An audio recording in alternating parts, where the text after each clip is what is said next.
I have a brother, Antoni Kazimierz Oppenheim. He is 80. He still lives in Berkeley.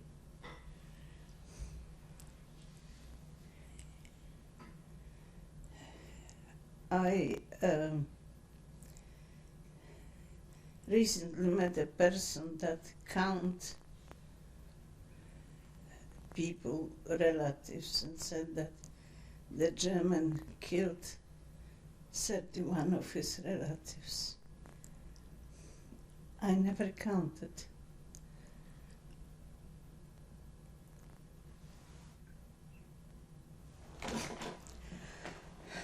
My first experience were in 1939. We left Warsaw and went east. One of my uncles bought an old horse and some kind of a wagon, and we all were going east to get away from the Germans, walking straight into the Russians behind the river Bug. And in the next few months I lived in a fear. For some reason I had a maybe rational, but very strong feeling that if the Russians get me somewhere far north to Siberia, I'll never get out of there. It was such a calmly planned, ruthlessly conducted operation of removing all the Poles from the eastern part of Poland. And I decided that I had to go back to places I knew. I had a suspicion that my brother that left Warsaw 2 days earlier probably managed to get through out of Poland through Romania.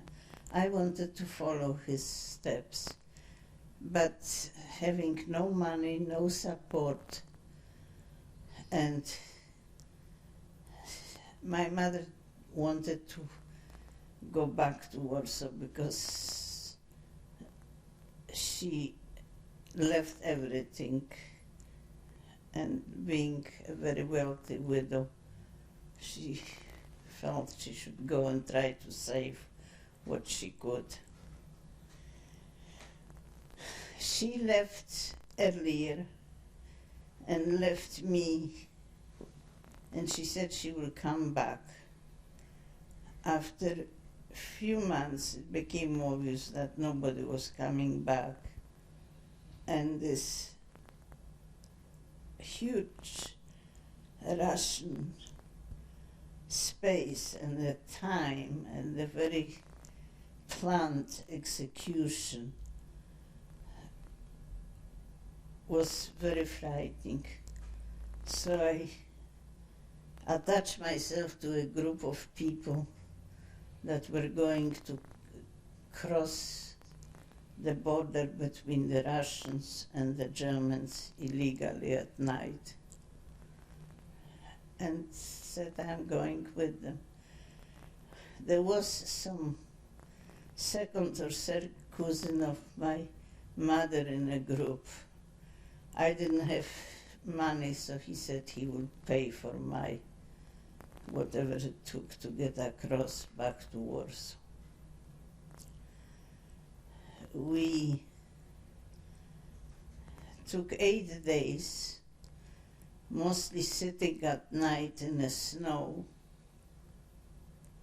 in a very cold, at night temperatures were 35, 40 centigrade in the middle of the winter there. We finally got to the border, a very motley group. There was a very fine lady with a prize dog and a young girl and a couple of my remote cousins with their father and mother, and they were very well composed. When the Russians and the Germans, alerted probably by noise, started shooting, everybody panicked. People just started running, falling in the snow. The lady dropped the dog. One of my cousins sat on the snow, said she was too tired, she isn't going to move any further. I picked the dog and I started kicking my cousin as hard as I could, yelling at her and telling her that I won't stop till she got up and moved. I guess she must have believed me because she got up and started creeping across the border. We somehow found ourselves on the other side of the river Bug, and I don't know how it was possible with all the commotion, but the German patrol didn't find us. And we were supposed to just go to the railway station and buy a ticket and to Warsaw and get ourselves along to Warsaw, which we did.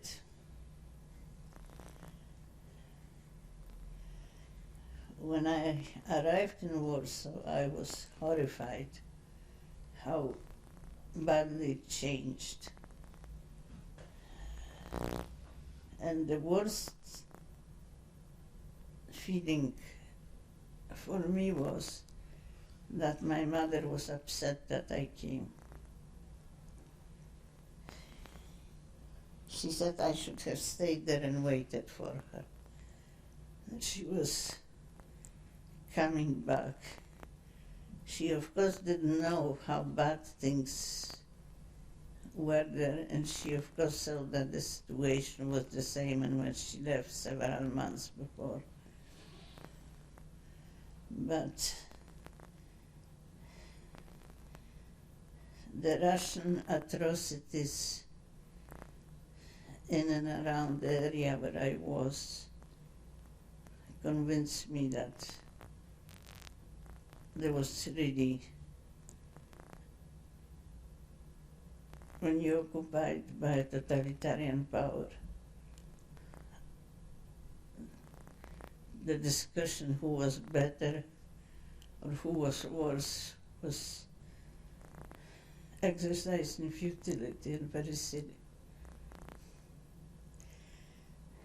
I stayed in the house of my uncle.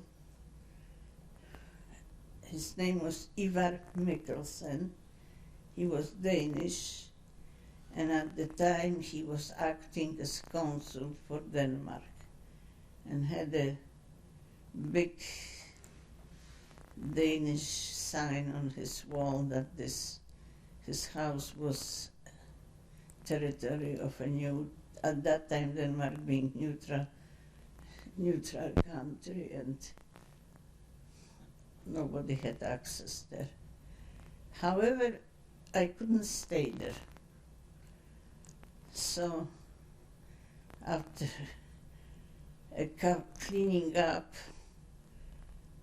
I went to stay with parents of a school friend from my school. My mother provided some money for my food and board. However, the place was very crowded, but it was considered safe.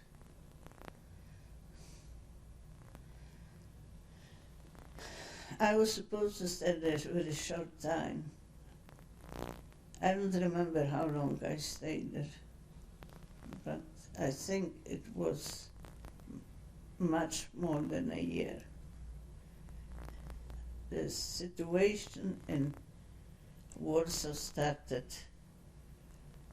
to deteriorate. In 1940, they started hunting people all around Warsaw. Jewish people were supposed to wear armbands with a yellow star, and to the total confusion of the populations, they were not hunted. The young Polish students, the intellectuals were taken from the streets. Later we learned that this was, they got placed someplace southwest. They were taking all those people. Nobody knew where the place was or what it was. But it was not to Germany, it was not to labor camps, it was very mysterious for everybody. At the same time, they apparently had lists of people they wanted. And one of the people they wanted was my father. They knew who he was. They knew the extent of his possessions, especially in the northwest part of Poland, where he had big industrial things, and they wanted him. There was only one thing wrong in 1940, looking for him. My father died in 1929, which somehow their organization missed that fact. However, that alarmed my mother very much, and she decided to provide us with the best possible documents and places to hide. One of the things she did, which again cost money, was a removal of any trace of our being born.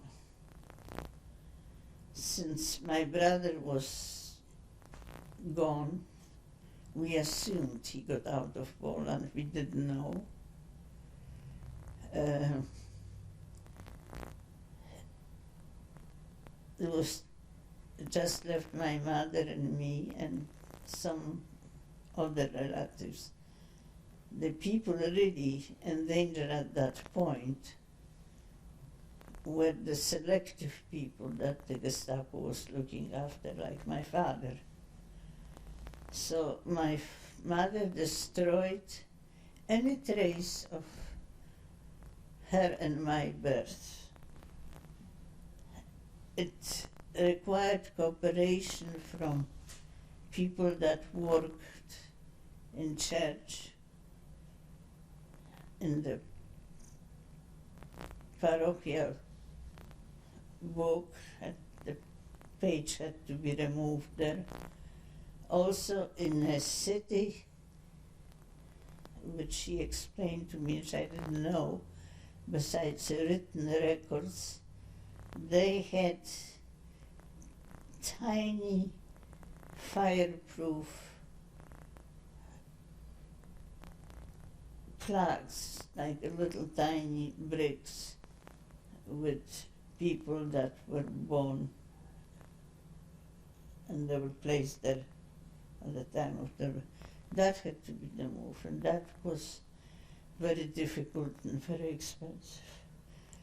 I discovered how difficult it was when, after the war, I was asked to produce proof of my birth and my Polish citizenship.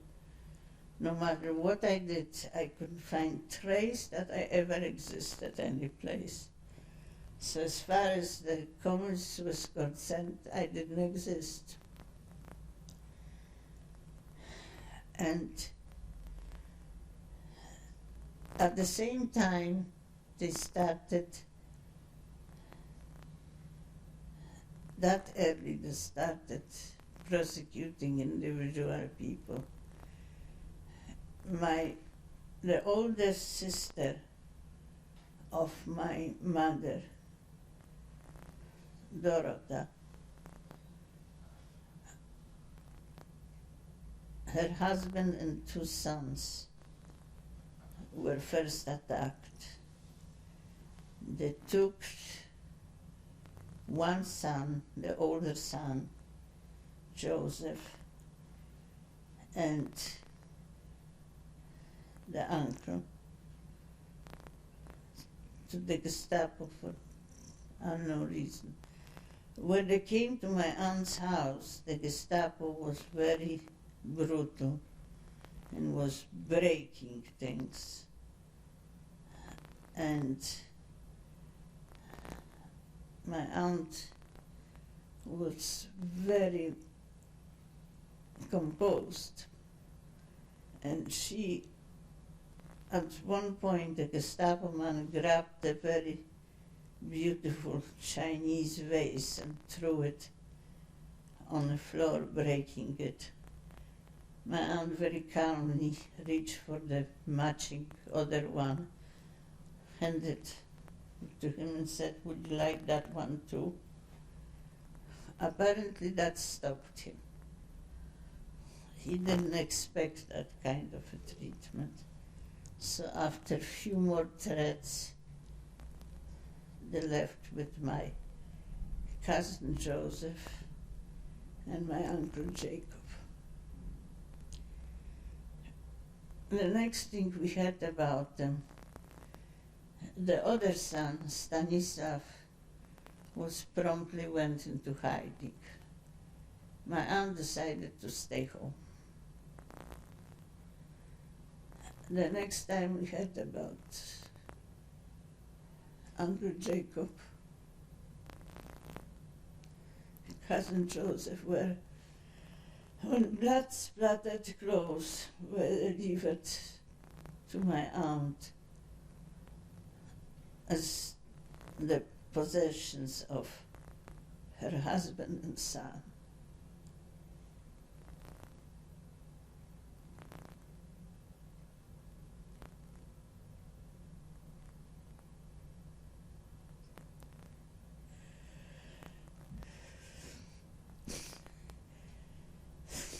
That was too much for my aunt today. She had a stroke.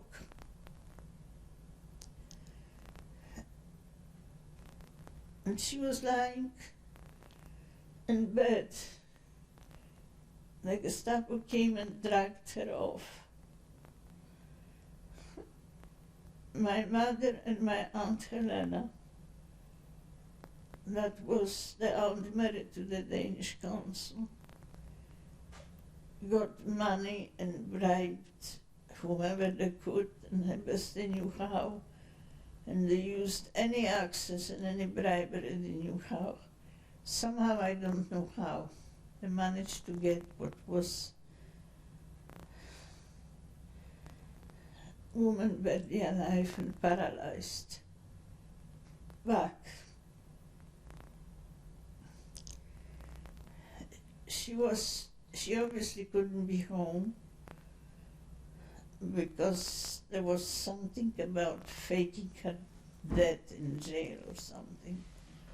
So she was placed in Praga outskirts of Warsaw, across the river Vistula, in a house belonging to a sister of a governess of my cousins. She was allowed to be put there. Now, being paralyzed and very, very ill, she needed a nurse. So Dr.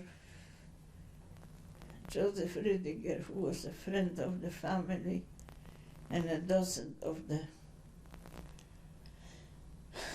Warsaw University teaching medicine, provided his trusted nurse to take care of her. And how unaware I was of the situation that when I saw my aunt, who really didn't want to live, sinking, I put the most vicious tantrum at Dr. Rydiger, telling him that he wasn't a doctor, that he wasn't knew what he was doing, that she was obviously not getting better, that he had to do something. And I think that he realized then that I didn't know that she was, for all practical purposes, almost dead.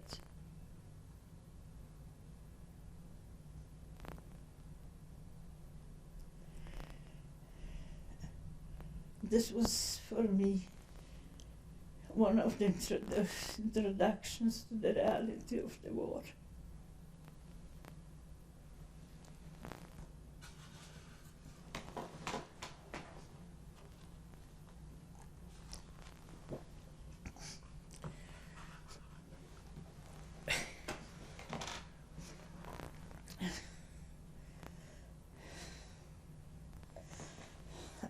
After that, my second oldest aunt, Anna Joffe, and my cousin Wanda and her husband left Poland.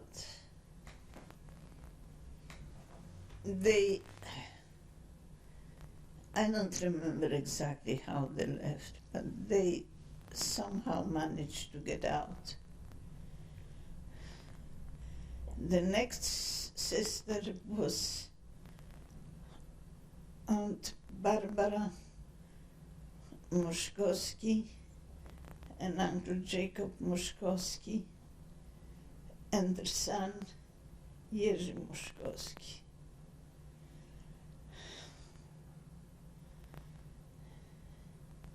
Jerzy, after a trip to Russia and all kinds of terrible experiences, survived the war, but he was very, very ill.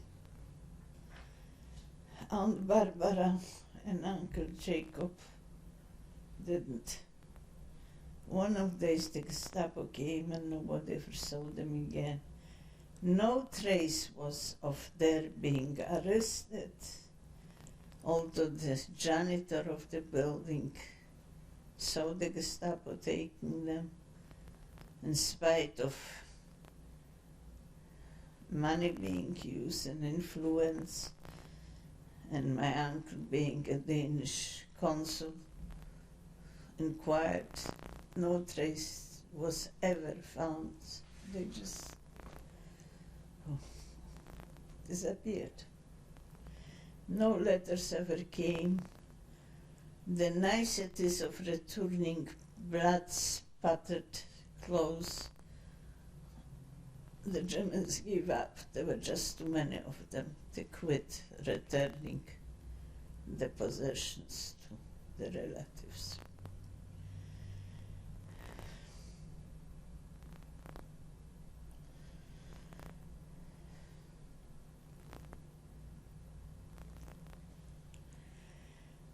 The two uncles brothers of my mother, Stanisław and Daniel Sukerwar, chose not to return to Warsaw. They stayed on the Russian part of Poland, were taken to some places. Daniel married Dr. Eugenia Castella, and Russians had use for doctors, so she got some kind of a job in some kind of a hospital, and that was saving them.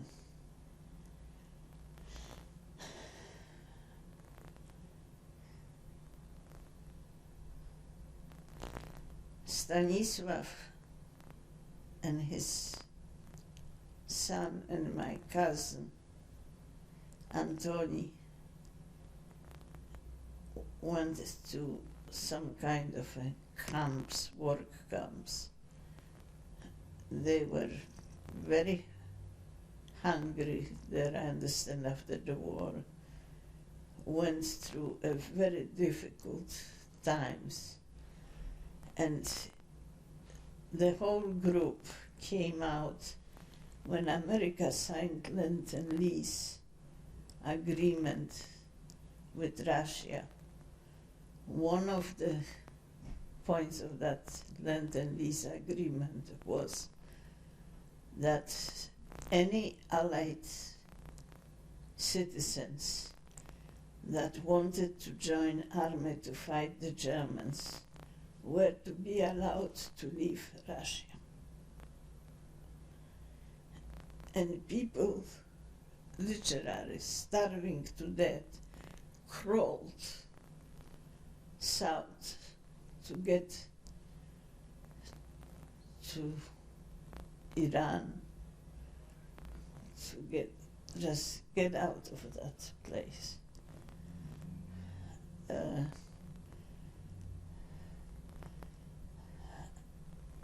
The older men could not join the army, but the younger men did.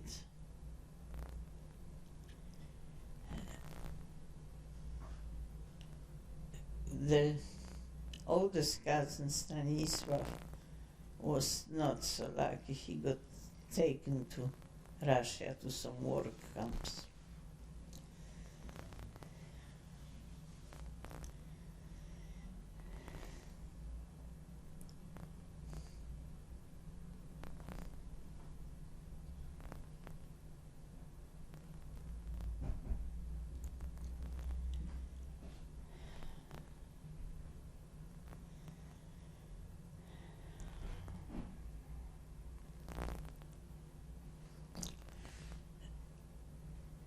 In the meantime, my mother and Aunt Hela and Uncle Ivar had a little group. My mother provided guts and brains. She went and got involved with all kinds of people, buying false papers, arranging safe houses, and doing. Aunt Hela provided a liaison and a stability, and Uncle Ivar provided money and his Danish consul's shield, and got yelled at by both ladies that kept telling him that he wasn't doing enough. No matter how much he did, it never was enough. He was very generous. I remember visiting his house a day after he came from a trip to Sweden and Poland, and all kinds of people started showing up. a Polish officer's widow with a child with tuberculosis. She was given some food and a few eggs and a little money. Some former policeman that was badly hurt in a war and was starving, couldn't work. He was giving some food and a little money. And a whole string of different people came. It became known that they could count on money, on food, and occasionally places through the connections to hide, and occasionally places to hide their children or themselves.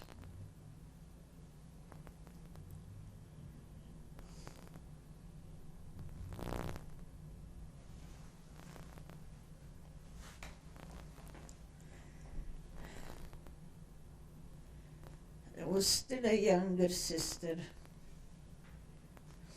Paulina Kanarek. And later, after the war, we found out that Uncle Henry, being a major in the Polish army, simply attached my brother to his army and got him out through Romania, out of Poland. My brother almost finished Warsaw Polytechnic. He was doing his very final work there. And he started going further south. He went to Greece. And one of the Greece tycoons, don't ask me which one of those Greeks, hired him as a ship's engineer on one of his ships.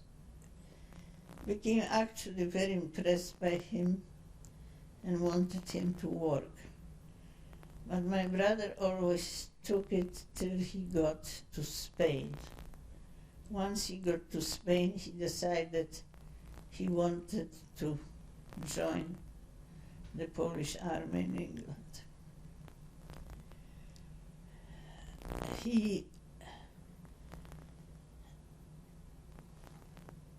There were a whole mess of Spanish people chasing exactly the kind of person my brother was.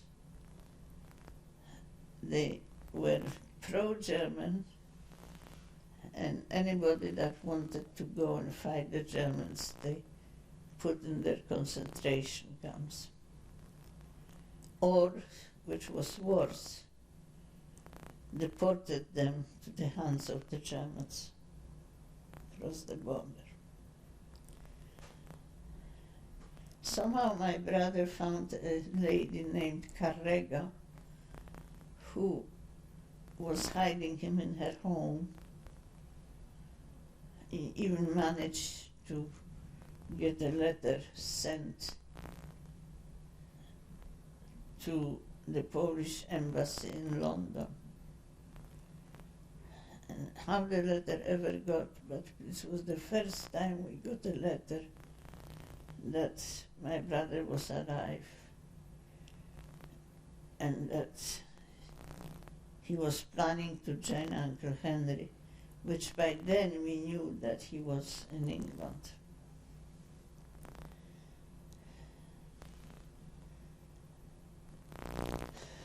The separation from her husband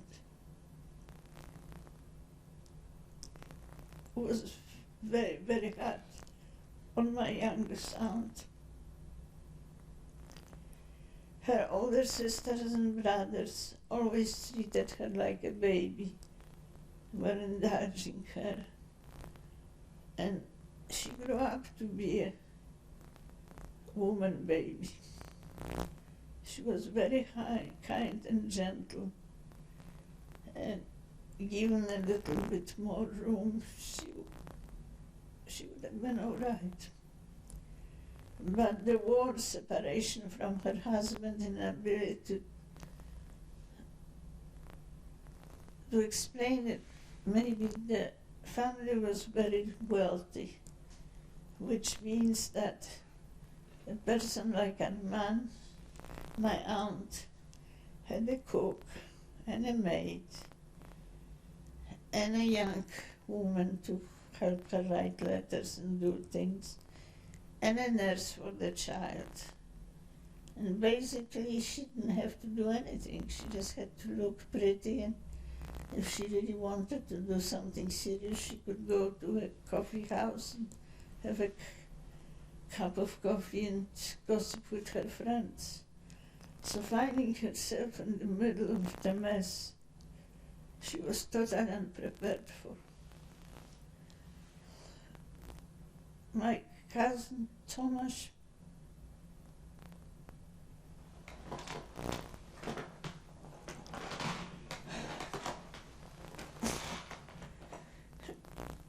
of all the deaths during the war, this is the one that bothers me the most.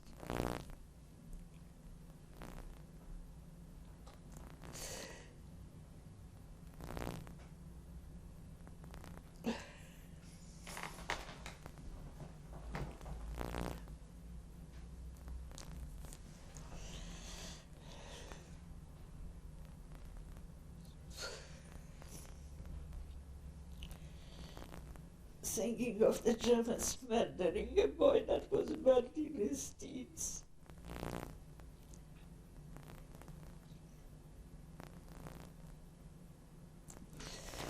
He was a very nice boy, bright. By the time the Germans got him, which was close to the end of the war, he realized his mother's weaknesses. He loved her nevertheless.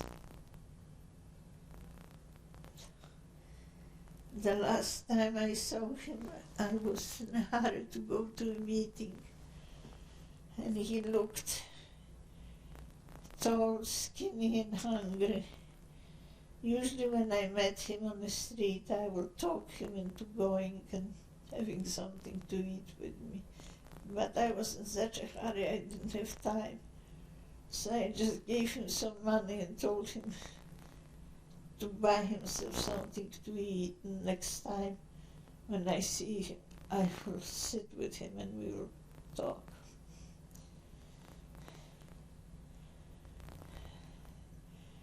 A few days later, my aunt asked to talk to me and asked me if it's true that I gave Tomek money because he bought her a gift.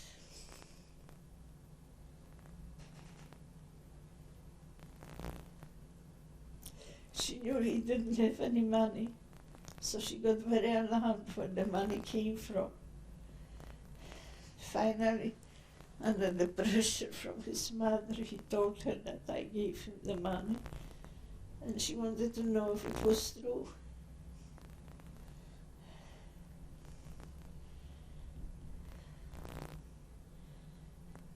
By that time, it was impossible for all of us to live in Warsaw.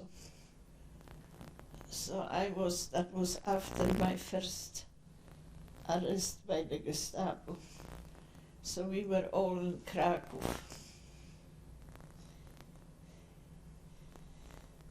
And I tried very hard to find a safe place for Tomek.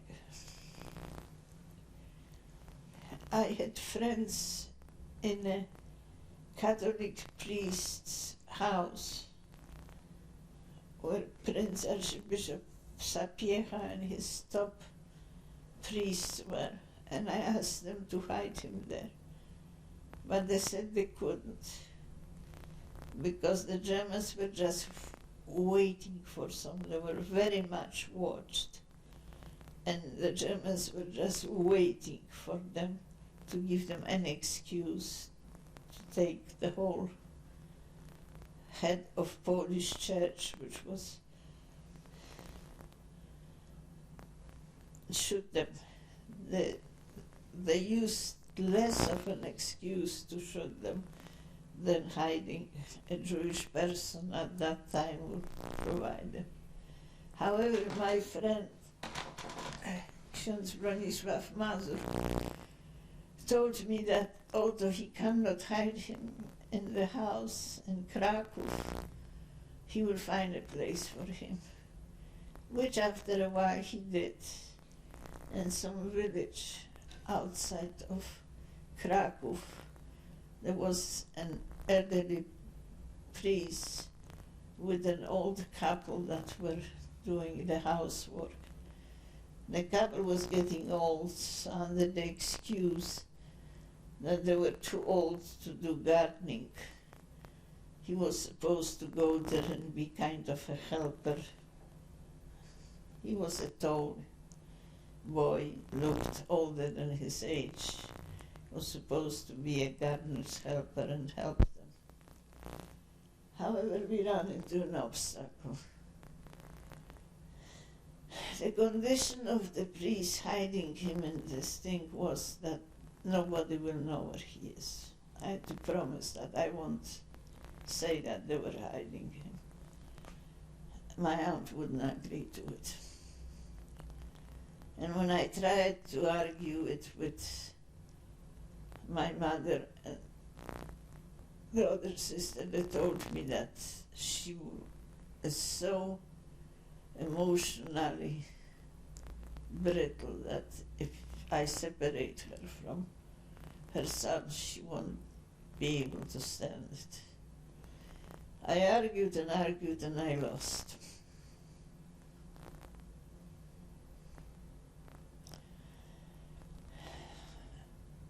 One day, he just disappeared from the streets of Kraków. Enormous amount of pressure and money and involving Swedish embassy and involving anybody we could. No, there never was any trace of his arrest, of his death, of anybody knowing anything about it. After the war, his father went to Swiss Red Cross, to Swedish Red Cross, to German Red Cross. He traveled. We never found out. He just, one day he was there, next day he didn't come home, and nobody ever found anything about it, how he died. All the records were searched. It just disappeared. And I could only think of that young boy with the big heart. How lonely and frightened he must have been when the Germans executed him.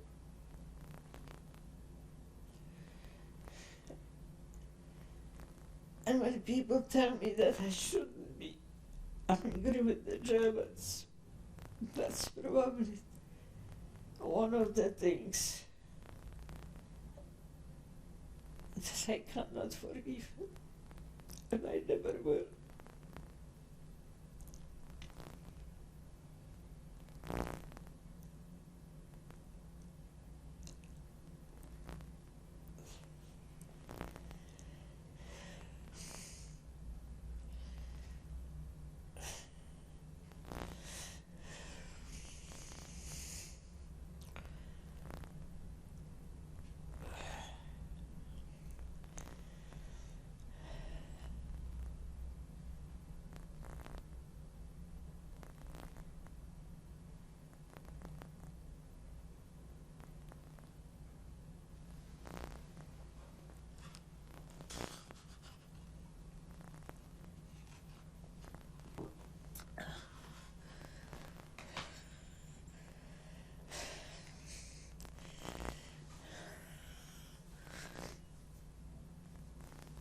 one of the dumb things I did during the war, I got married to the wrong person.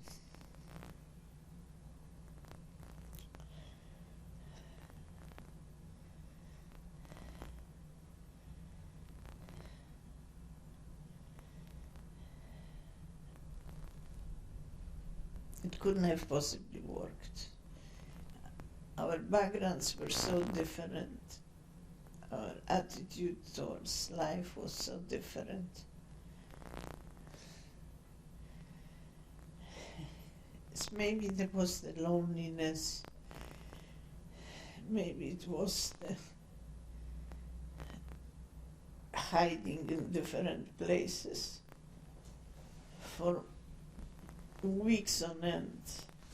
I was in a situation where I didn't know whether I would have a place to sleep that night. It wasn't the question anymore of space or food, but people hiding other people, of course Jewish, and people that were hiding from the Germans were shot. It had this, for example, during the occupation, a lot of crime, there were other crimes, but a lot of crime, like safe breaking or certain type of stealing, were not practiced. Because for what you had a sentence in jail, the Germans just threw you in a concentration camp with your chances of surviving.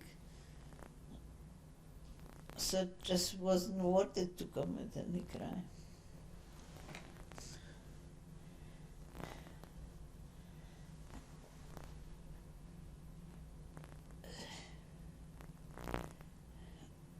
When I got married, one of the things I didn't realize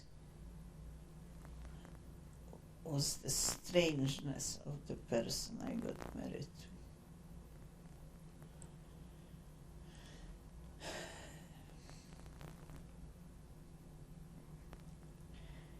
One of the things that made him practically insane was jealousy. Whether he had the reason or not, didn't matter. Great anger, great vindictiveness. There was also a feeling that people did things to spite him. So dealing with him on a reasonable level was very difficult. I also was very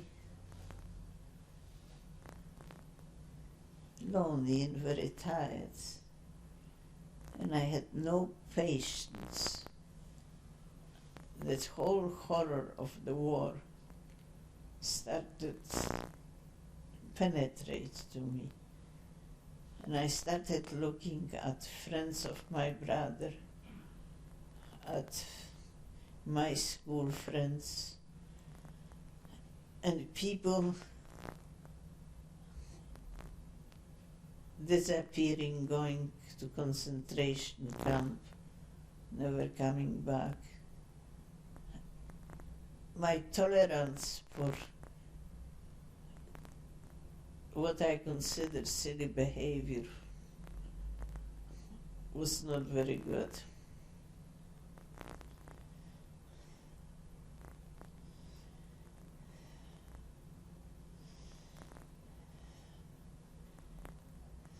It ended with him denouncing me to the Gestapo, denouncing my family, denouncing that I have a brother in England who is in the Air Force. The only thing the Gestapo got really interested in was anything on Uncle Ivan Mikkelsen. They really wanted to find something that they could nail him with.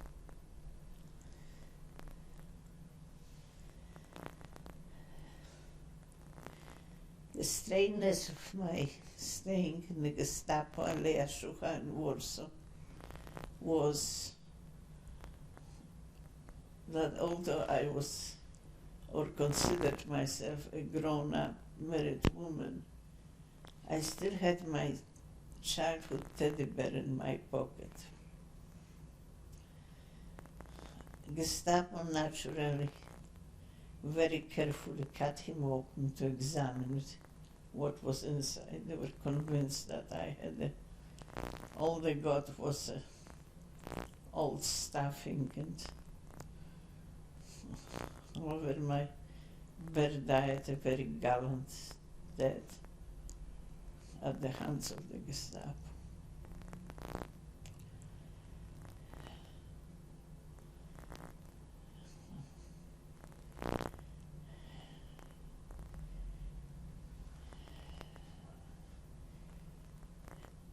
What I observe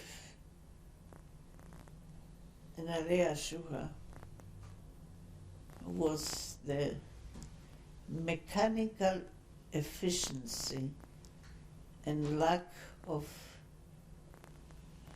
any emotion. It was a routine.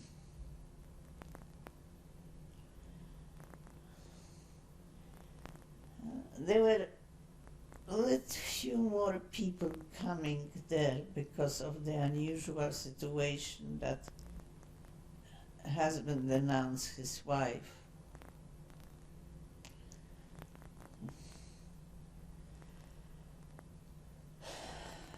But other than that, really, I remember an extremely handsome German officer that came, like the others, to have a look at me. And he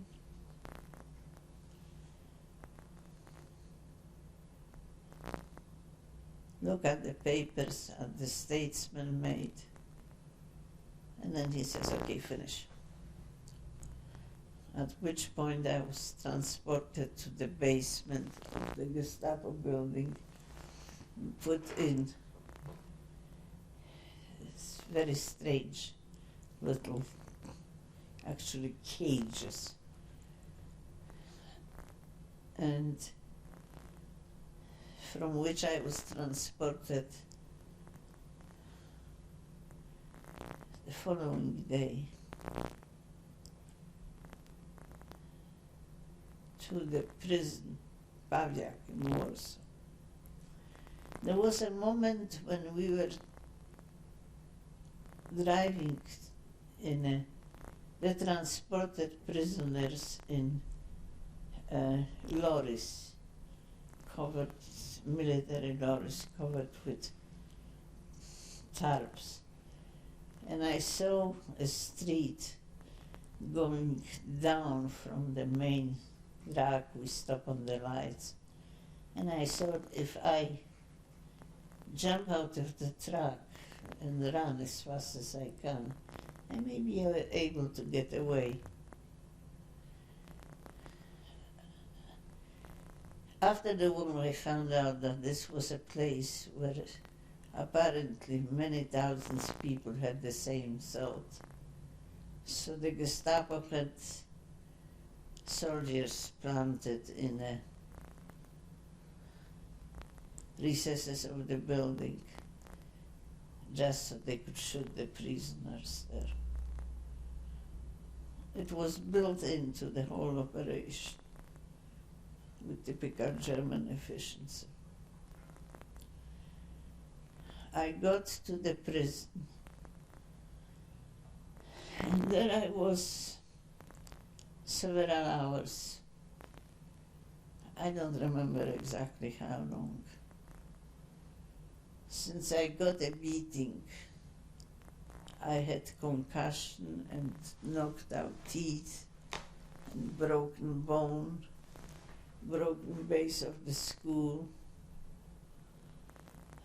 I was in a very bad shape, and time started getting, seems like I was there forever. I probably was there several hours. But you were not given anything to drink or eat or anything. So I figured out that that was it. They were going to finish me off very soon.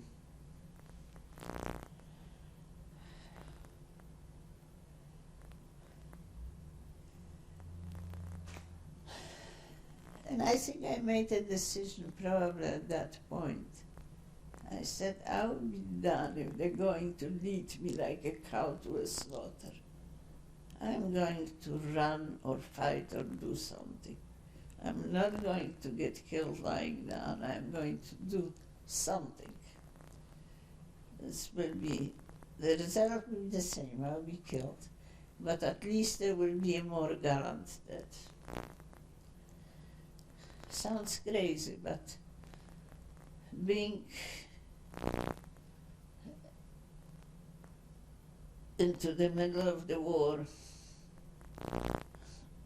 and living the life I did, it was not crazy.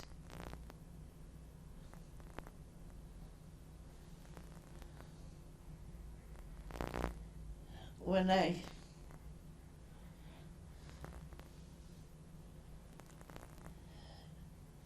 eventually was called, the separated few of us put us back in a lorry and took us to where the train were loaded for concentration camps.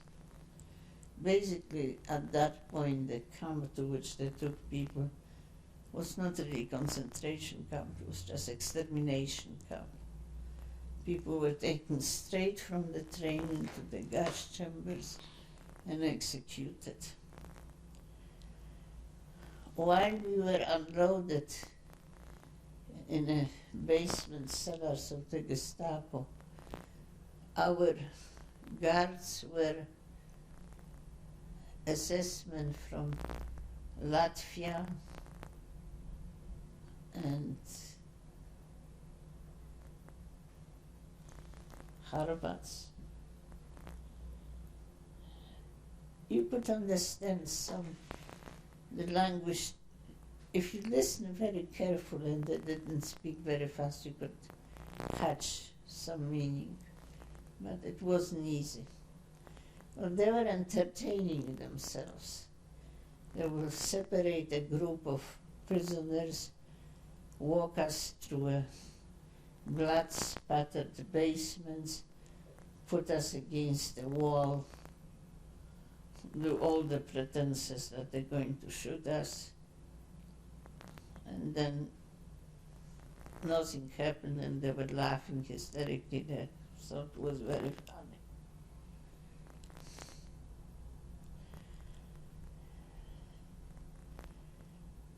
In that place, in those cellars there,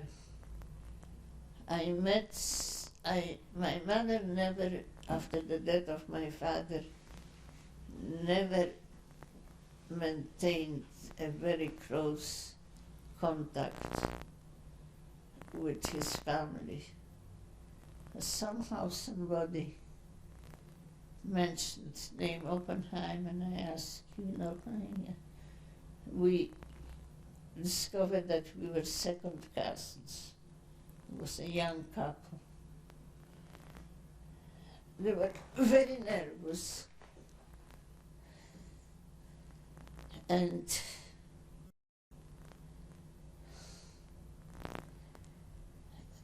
they kept on asking me, what shall we do? Considering that I was younger than they were, I didn't know what we should do. They were speculating that we'll be taken to forced labor in Germany. I was not kidding myself. I was not, because I knew that we were going east from where we were, not west to Germany to work. and that the concentration camps east of eastern part of Poland, but basically extermination places.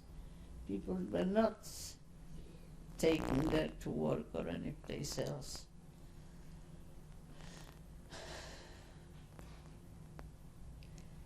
And this is where I first experienced, which I didn't realize years after the war, the feeling of guilt of surviving. Why one person survives and other people don't.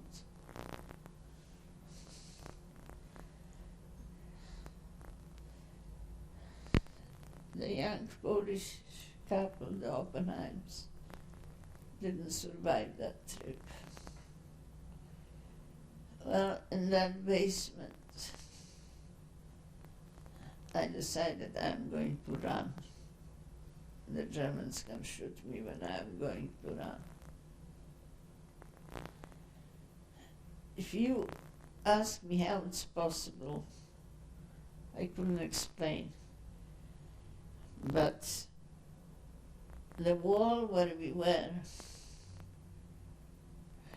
was at least a stall in this room. It was just bricks. On top of it there was wire and cracked glass embedded in concrete. How I climbed that wall, how I pulled myself on that wire with the things getting in my hands, I don't know, but I didn't even feel the pain. I guess your adrenaline pumps so. Okay, so they're going to shoot me. I'm not going to go like a cow to a slaughter. That's it. That's where I draw my personal line. I climbed on that fence and I sat there. It was pretty dark, but suddenly the cloud cover broke, and I could see that I was in some kind of a no man's land with a lot of bricks and things, and there were some kind of a buildings, and there was a little light in one of those windows of the buildings. And there obviously was something there. Also, I saw the guards walking and then walking away on both sides, inside and outside the wall. I was lying on all that glass and the barbed wire, and I started thinking about my father. For some reason, I wanted to live up to his standards.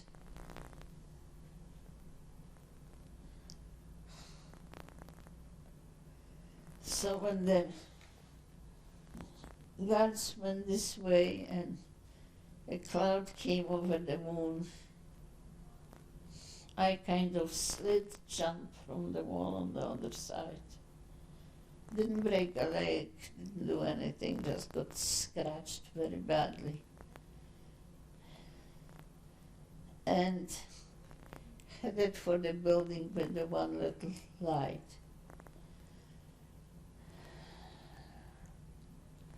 Knocked on the door, and they asked me, what on earth am I doing there? I didn't realize how bad I looked, that my dress was torn, that I had blood spots on me, that I obviously was scared. I didn't know. So I told them that I was trying to get to the nearest streetcar and got lost. But how did you get in here? There were guards. I didn't see any guards. I just some kind of a gate I walked in, there was no guard on it. Well, the man pulled me in the building, and somebody gave me some tea or water or something, I don't remember what. They also asked me if I wanted to wash, which should have given me a clue what I looked like. And they only had cold running water, so I did the best I could with the water in my hands. And one of the men gave me a comb so I could comb my hair. And I could hear a very lively discussion going there. Obviously was an argument going. But they told me at one point there was somebody banging on a door. They told me to sit quiet in the back room, and they gave the Germans some vodka. The Germans were asking if they seen anybody, nobody saw anything, nobody knew anything. But however, if they wanted some vodka, here it was. They wanted also something to eat with the vodka. Somebody found something, they gave them. The Germans accepted. Probably more the vodka than the answer that they never saw anybody.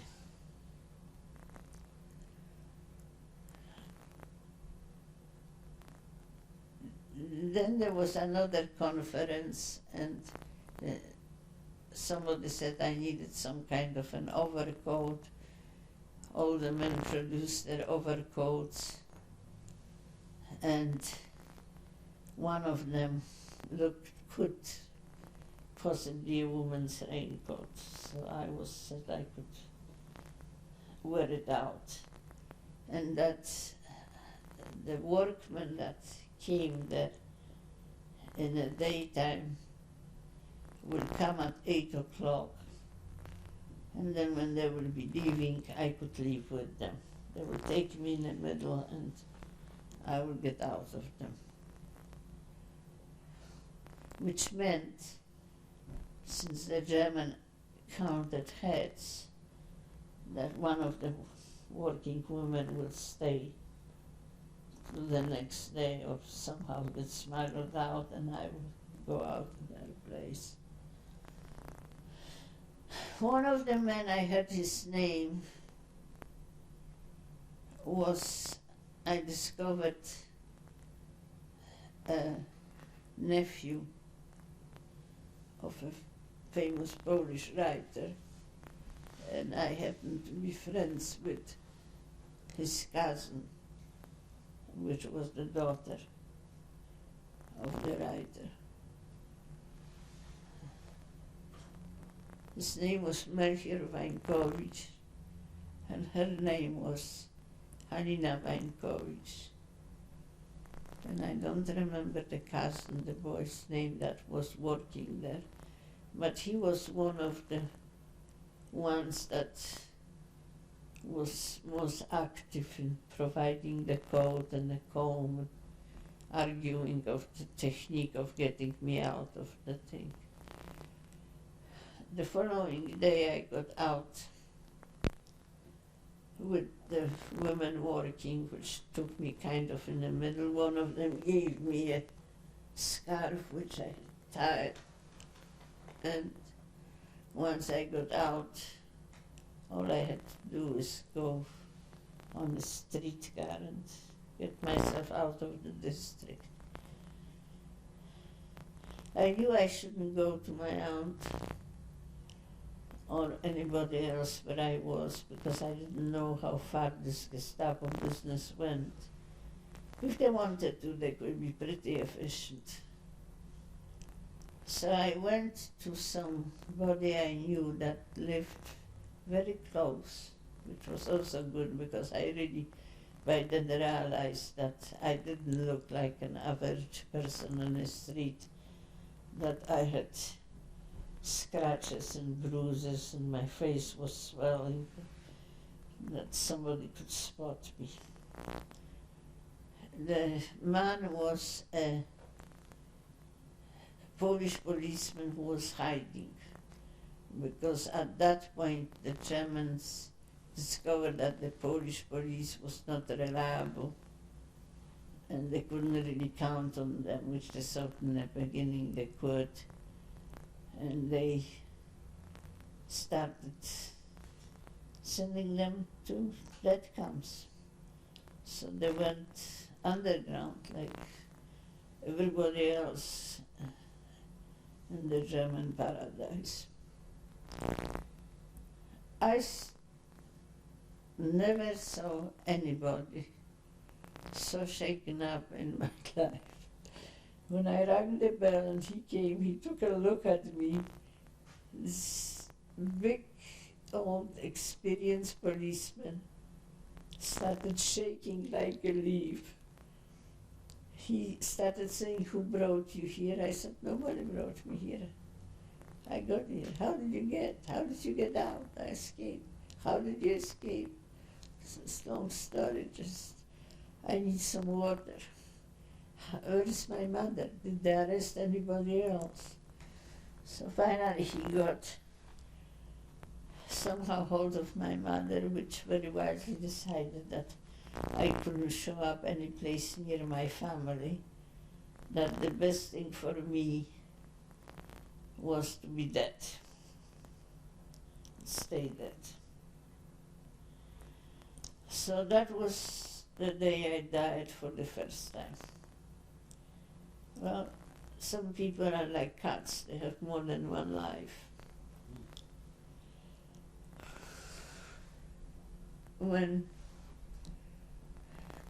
The strange thing about the war was that when they were bombing attack of Warsaw, or when they were shooting on the streets, I never got upset. Actually, it irritated my friends, because everybody was biting their fingernails and hiding in the basement, and I would tell them, "Leave me alone, let me sleep. It's no concern of mine."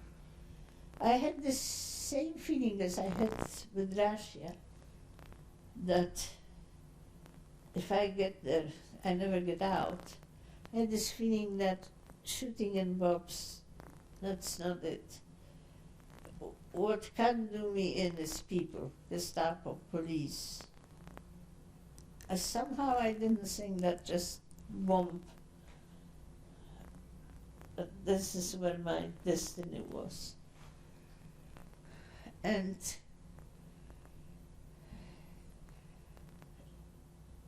the hell broke loose in another way. Apparently some people were interrogated. It wasn't all out, but there was some.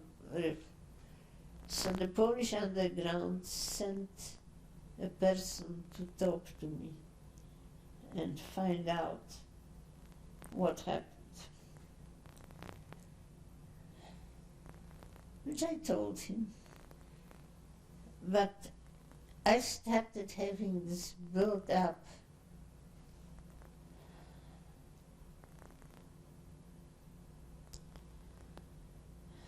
then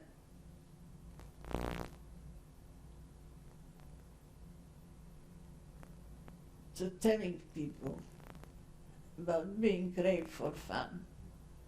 I just couldn't get it out.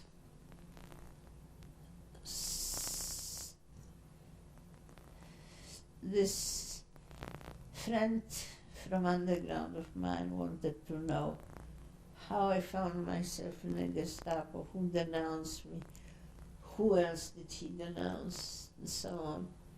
And also that I should come towards the underground Polish tribunal and state my case to have him executed. I said I will state that he denounced me and denounced other people, but I will not ask for his execution. And this was a point which I couldn't explain to anybody. it seems obvious to me.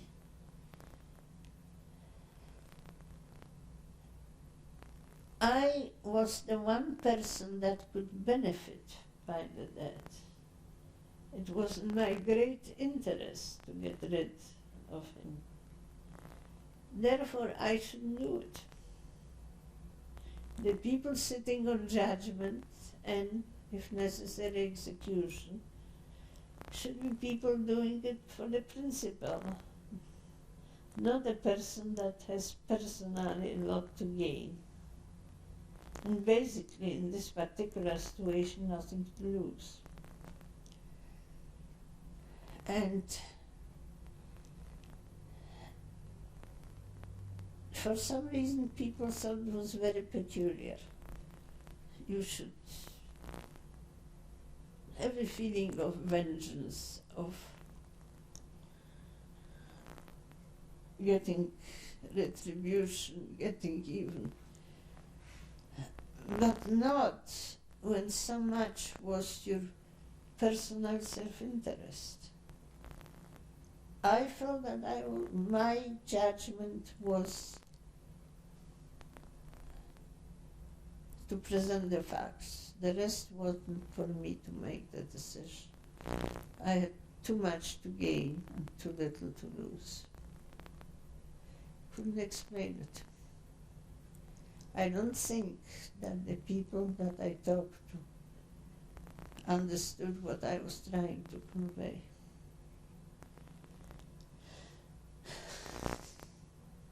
And after the war,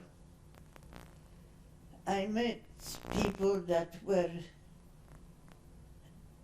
went into the concentration camps. And there were some of them had relatives that died in those camps. They had relatives that died in the war.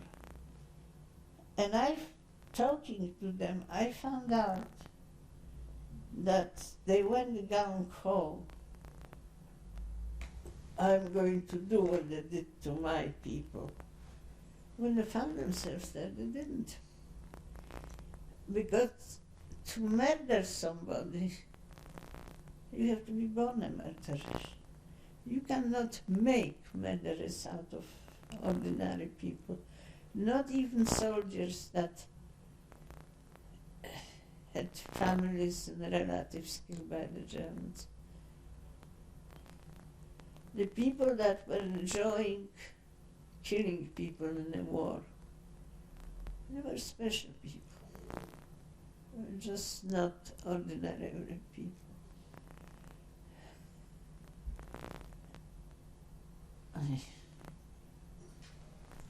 You want that? We're recording now, actually. We're recording now. Okay. You recording now? We're recording now. Okay. Could you explain this book, the title Okay. of this book? And This book was given me by my uncle. The reason he gave it to me is a picture of me coming out of Växtrefängsel in Copenhagen 2 days late. The book is called War in Pictures and shows what was at that time available to Danish newspapers and people.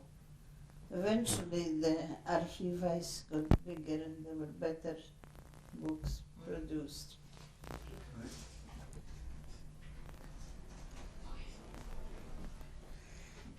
When the war ended, there were all kinds of wild rumors, both inside and outside the jail, that the Gestapo had put explosive under the jail buildings, that the Gestapo was saying that if they didn't get the free passes to go back to Germany or South America or wherever they wanted, they're going to explode the bomb. And now in Denmark which after the war I found out to my great pleasure. Anybody that was anybody at this point was in jail. The writers, the famous artists, ministers, and if not the minister himself, then would be his wife or his children or whoever hostage the Germans could get hold of.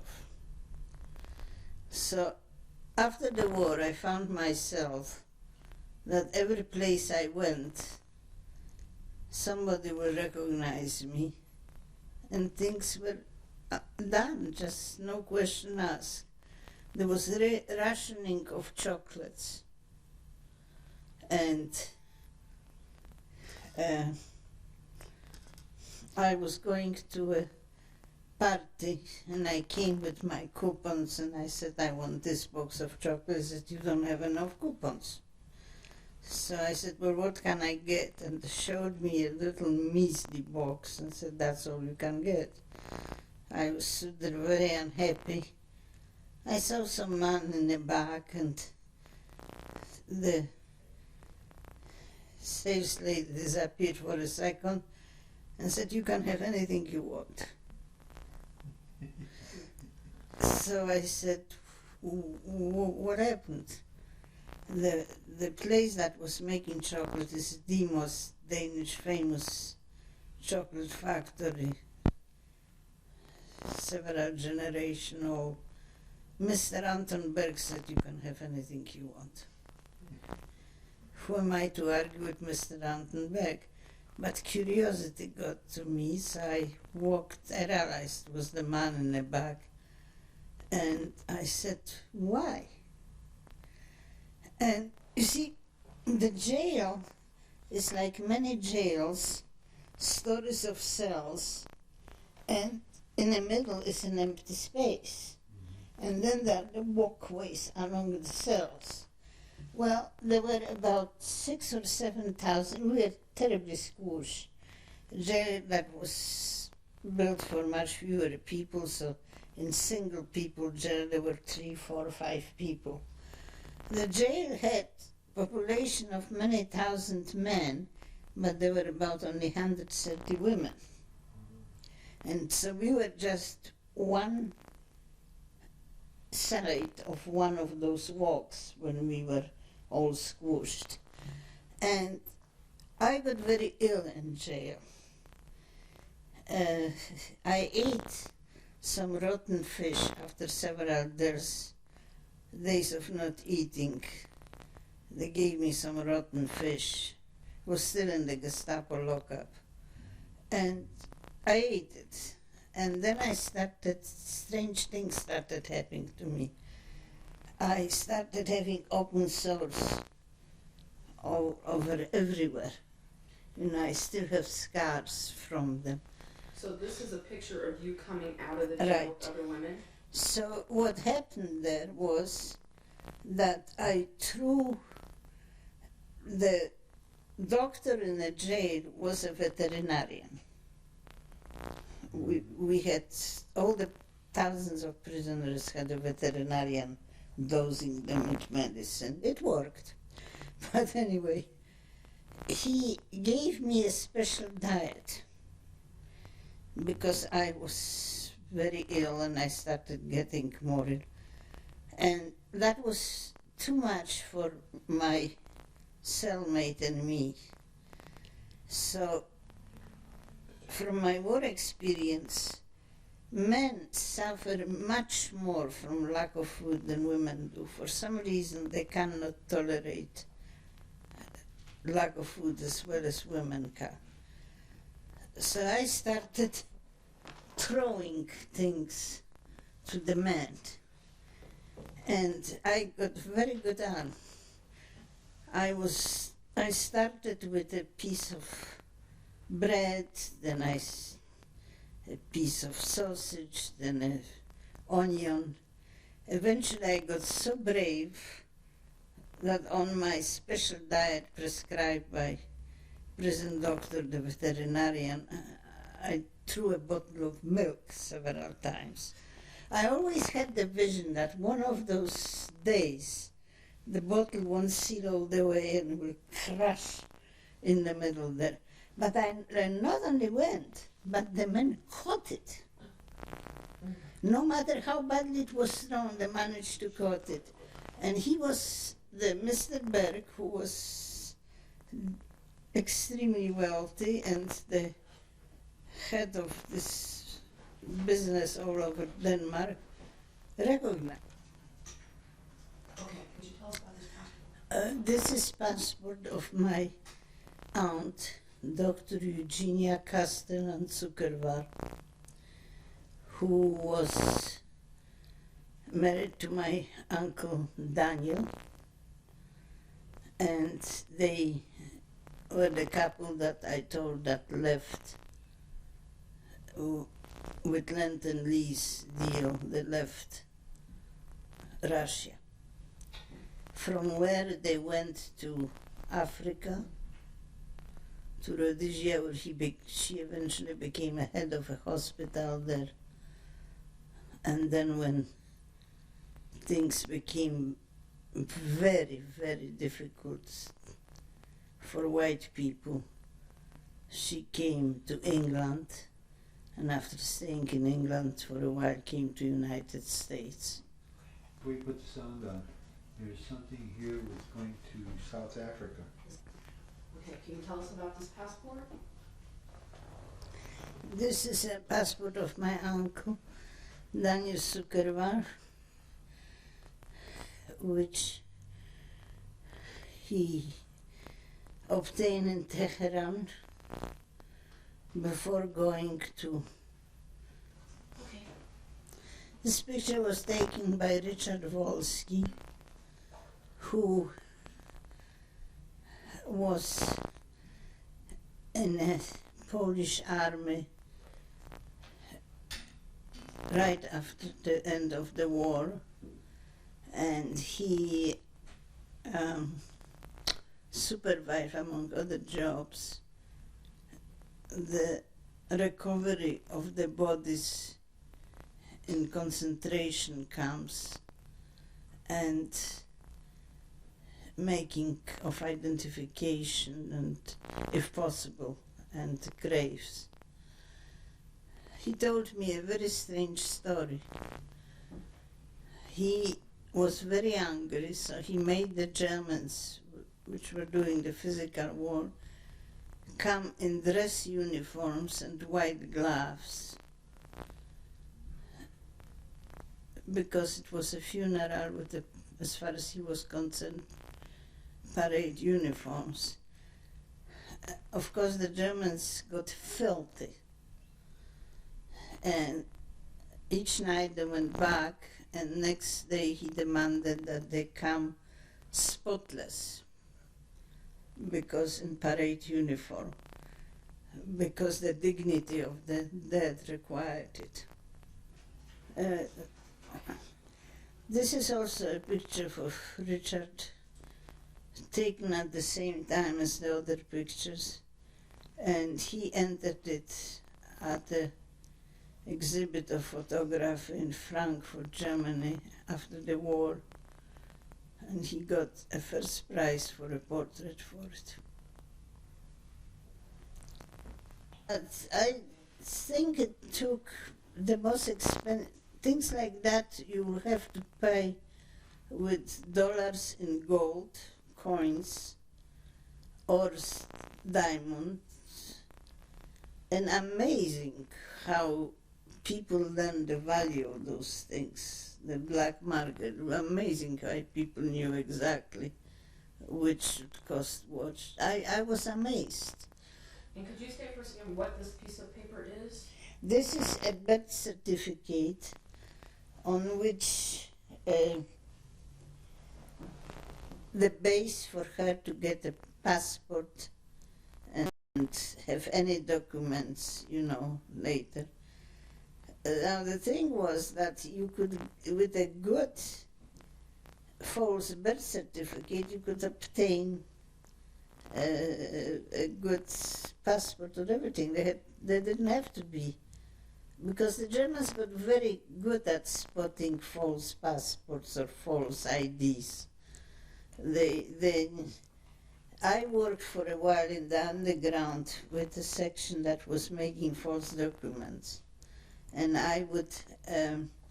we would transfer a German stamp from one document to another. Of course, on the other document was little faint, but those ducks, which we call them, which were the German stamps, you boil a hard-boiled eggs, you skin it. When you get to that shiny egg, without the skin, it's still warm.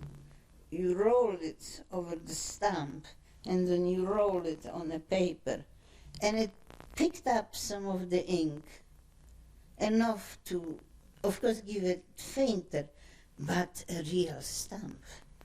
Germans were very good at spotting it, but with the egg, there were no chemicals, there was no change of color of the paper. It's okay. Go ahead. This is a picture of my mother and me before the war, when I was a famous Cub Scouts leader. Okay, I'm gonna pan over to the other picture. This is my brother and me after the war in Denmark, when he came to visit from London. Picture. What's this picture all about? It's my brother took this picture. When he came to Copenhagen, he dragged me off to swimming pool to show how well I could swim, and he took this picture.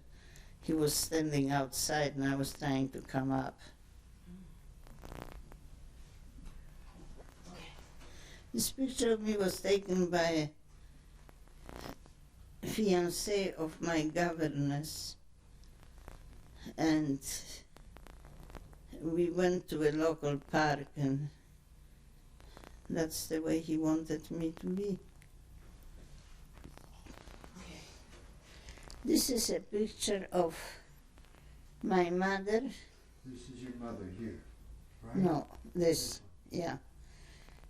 The son of Inge and Jens Ingevoldsen, the little boy, and Inge Ingevoldsen, which sat in Vestre Fengsel with us. She was taken because of her family connection to the Danish underground, and every night she cried in the evening because she imagined that somebody else was putting her little son to bed. And this one is you? Yeah, I'm a dander. Okay. This is a picture of my class in Mrs. Rudzki school in Warsaw. It was on Ulica Zielona. It was a private school for girls. And this one is you? Yes.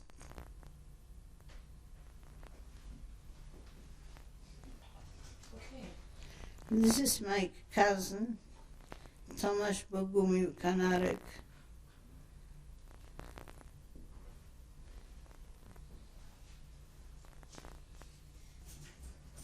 I have a better picture of him somewhere, so I really should bring it.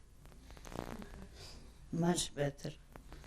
What's this a picture of? This is a picture of Uncle Ivar Mikkelsen, his wife Helena Mikkelsen, my aunt, and my cousin Erik Mikkelsen.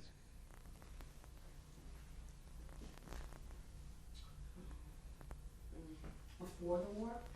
When was this taken? This is before the war. This is a picture of Uncle Ivar Mikkelsen and Erik Mikkelsen after the war. Was your aunt still alive? Yes, but she was very ill. Oh, okay. She had cancer and all other illnesses, and she had her legs amputated.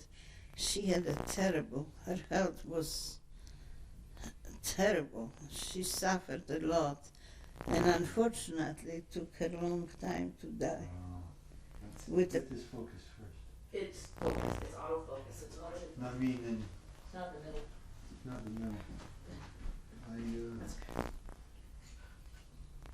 There's too much glare. It's, no one can stop it unless it's. No, Go ahead, who is this? This is my aunt, Paulina Kanarek, the mother of Toma Kanarek.